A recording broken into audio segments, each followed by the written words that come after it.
There are 11 million undocumented people in this country, and there's tens of thousands citizen children who were left behind. I am one of those. I'm Diane Guerrero. Some of you may know me as Maritza from Orange is the New Black or Lena from Jane the Virgin.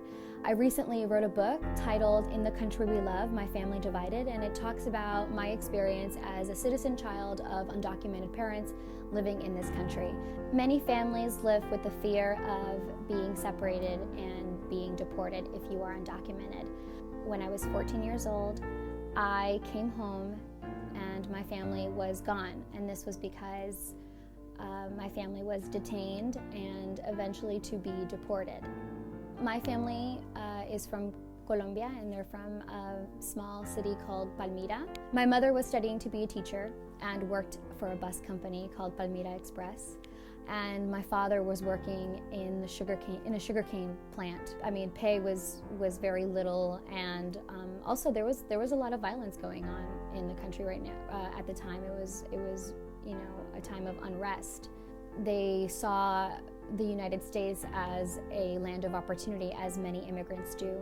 When they got here, they were taking jobs. As a dishwasher, a factory worker, my mother would take, babysitting jobs or cleaning offices or houses. I know that sounds stereotypical, but normally, if you don't have the proper documentation, those are the type of jobs that you're gonna get. But I don't think I ever saw my parents complain once.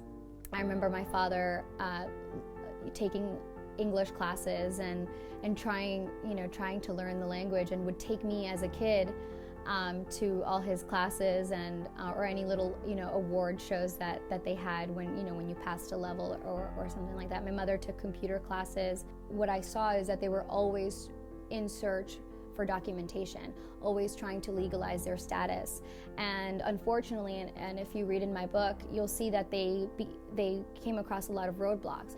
There's so much trauma and divisiveness that goes through a process like deportation. It's literally ripping a family apart. I think that sometimes we often forget that this is not just a political issue, this is a human issue. This involves families, this involves real lives.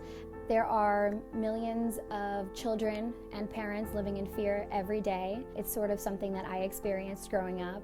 And my book, I think, will offer maybe some of those people maybe not to feel so alone as I once did. I wrote my book, I'm sharing my story, and I hope you like it.